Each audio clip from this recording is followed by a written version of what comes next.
সম্প্রতি একটি কওমি মাদ্রাসা 11 বছরের ছাত্রীকে ধর্ষণের অভিযোগ উঠেছে। একজন আলেমের উপরে এমন ঘটনাগুলো বারবার ঘটছে, এর প্রতিরোধের উপায় কি বলে আপনি মনে করেন? সর্বপ্রথম কথা হলো যে মাদ্রাসা হোক আর স্কুল হোক, আবাসিক প্রতিষ্ঠানগুলোতে যে সমস্ত অনাচার হয়, এই অনাচারগুলো বন্ধে আমাদের পদ্ধতিগত বেশ কিছু সংশোধনী আনা গুরুত্বপূর্ণ। আমরা জানি যে আবাসিক প্রতিষ্ঠানগুলোতে নানাবিধ অনাচার হয়ে থাকে। হয়তো অনাচার 10টা হলে শত শত শিক্ষার্থীর মধ্যে 10 জন, 5 জন, 2 জন, 1 জন হয়তো কোনো একটা ঘটনার শিকার হলেন, কিন্তু সেই একটা ঘটনাই আমাদের কাছে অনেক বড় হিসাবে আবির্ভূত হওয়া উচিত এবং সেটাকে অনেক বড় করে দেখা উচিত, বিশেষ করে সংশোধনের প্রয়োজনে। কিন্তু দুর্ভাগ্যজনক বাস্তবতা হলো বাংলাদেশে আলেম ওলামা, হুজুর এবং মাদ্রাসার বিশেষ করে যদি কোনো নেগেটিভ কোনো কিছু পাওয়া যায় তাহলে আর কোনো কথা নেই। ঠিক একই ধরনের বা এর চাইতে আরো ভয়াবহ কোনো বিষয়ও যদি অন্য ক্ষেত্রে ঘটে তাহলে সেক্ষেত্রে সেটা নিয়ে তেমন কোনো মাথা ব্যথা দেখা যায় না, বিশেষ করে এক শ্রেণীর মিডিয়ার। এটা তো সত্য যে সাদা কাপড়ে দাগ লাগলে সেটা নজরে পড়ে বেশি। একজন হুজুর, একজন আলেম, একজন মাদ্রাসা শিক্ষক, তার কাছে মানুষের এক্সপেকটেশন, চাহিদা, প্রত্যাশা অনেক বেশি থাকে। এই বেশি থাকাটাই প্রমাণ করছে যে আসলেই সমাজে ওলামা একরাম তারা ক্লিন ইমেজের। কারণ আপনি যত অকারেন্স, যত অন্যায় অনাচার হয়, থানায় যান, মামলা মোকদ্দমাগুলো ঘাটাঘাটি করেন, কয়টা খুনের মামলায় আলেমদেরকে পাবেন, কয়টা ধর্ষণের মামলা আলেমকে পাবেন, কয়টা আপনার মাদকের মামলা আলেমকে পাবেন, কয়টা আপনার খুনাখুনি মারামারির মামলা আলেমকে পাবেন।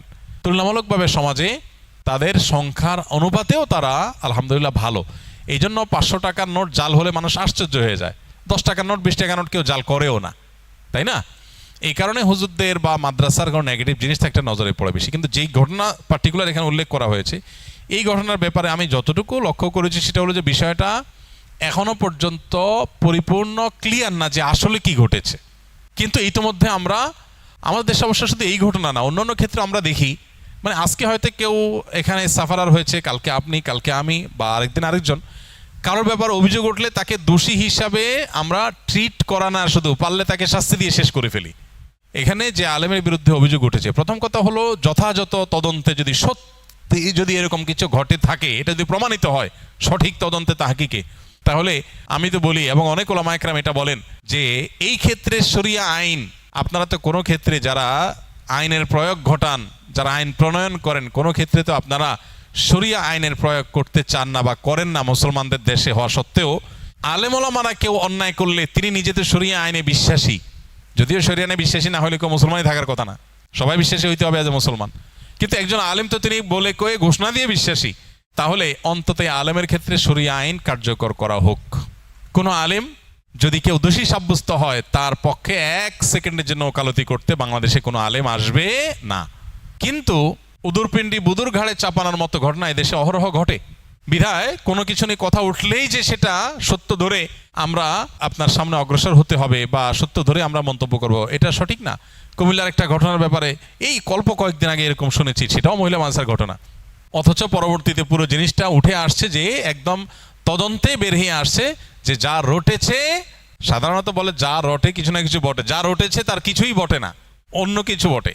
তো দুর্ভাগ্যজনক বাস্তবতা, এটাও আমাদের দেশে হয়। তো সেই জিনিসগুলো আমাদের মাথায় রাখতে হবে। তবে সবশেষে যে কথা বলতে চাই, মাদ্রাসা, মহিলা মাদ্রাসা হোক, ছেলেদের মাদ্রাসা হোক, আবাসিক মাদ্রাসা, দায়িত্বশীলদের অনেক বেশি দায়িত্বশীলতার পরিচয় দিতে হবে, যাতে কোনো রকম বিচ্ছিন্ন ঘটনা দিয়েও দুর্নাম করার সুযোগ না পায় কেউ। এই দায়িত্বশীলতা আমাদের অর্জন করতে হবে এবং মাদ্রাসা শিক্ষা বোর্ডগুলোর দায়িত্বশীল যারা আছেন তাদের দায়িত্ব অনেক বেশি।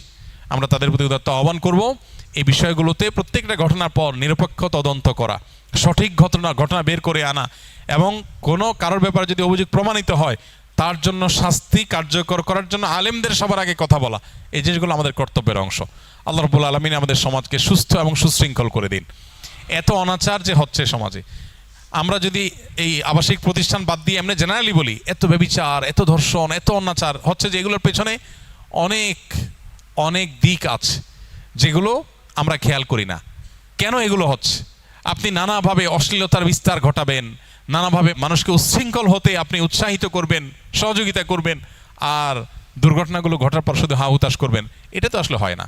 এই জন্য অনাচারের পথগুলো বন্ধ করা দরকার।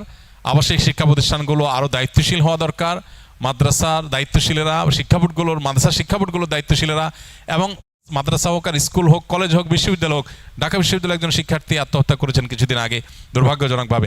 তার আত্মহত্যার পেছনের যে ঘটনা সেটা ঘাটাঘাটি করতে গিয়ে যে বাস্তবতা উঠে আসছে, সেটা নিয়ে দেশে তো তেমন কোনো হইচই হচ্ছে না বা শোনা যায় না সেরকম, অথচ সেটা তো একই কেস অলমোস্ট, সেটা নিয়ে তেমন কোনো আলাপ নেই। তো এই জন্য যেখানেই হোক না কেন আমরা এগুলোকে ভাগাভাগি না করে এগুলোর বিরুদ্ধে সামাজিকভাবে সবাইকে সচেতন হতে হবে। কোনো সমস্যা তৈরি হলে ওই প্রতিষ্ঠানের বিরুদ্ধে, আমরা কোনো কলেজে, কোনো স্কুলে, কোনো ইউনিভার্সিটিতে যদি কোনো অনাচার হয় আমরা বলি না কলেজ ইউনিভার্সিটির বিরুদ্ধে কথা বলি, কিন্তু মাদ্রাসার কোনো বিষয়ে বিচ্ছিন্ন কোনো ঘটনা ঘটলে সেটা আদৌ যা ঘটেছে সেটা না ভিন্ন কিছু। যেমন এখানে এই ঘটনায় ওই আলেমের একটা ভিডিও অনেকেই শুনেছেন যে উনি বলেছেন যে ডিএনএ টেস্ট করা হোক, চ্যালেঞ্জ করতেছে। তো একটা মানুষ অপরাধী হতে চ্যালেঞ্জ করার কথা না, তারপর আমরা তাকে আমরা এখানে আপনার নিষ্পাপত্য দেব না, প্রমাণ হোক তারপরে বোঝা যাবে। কিন্তু আমার কথা হলো যে এই ধরনের ঘটনাগুলোর কারণে মাদ্রাসাগুলোর গোষ্ঠী উদ্ধার করার যে প্রচেষ্টা একটা শ্রেণী মানুষ করে, এখান থেকে সন্দেহ হয় যে এগুলো সব পরিকল্পিত কোনো খেলা কিনা, কোনো নাটক কিনা। আল্লাহ আমাদেরকে বোঝার তৌফিক দান করুন। এবং প্রকৃত সমস্যা যদি হয়ে থাকে, আর কিছু না হোক, এই ধরনের ব্যক্তিদের ক্ষেত্রে শরীয়ত আইন বাস্তবায়ন হোক, কোনো আলেমের তেমন কোনো আপত্তি এখানে থাকার কথা না।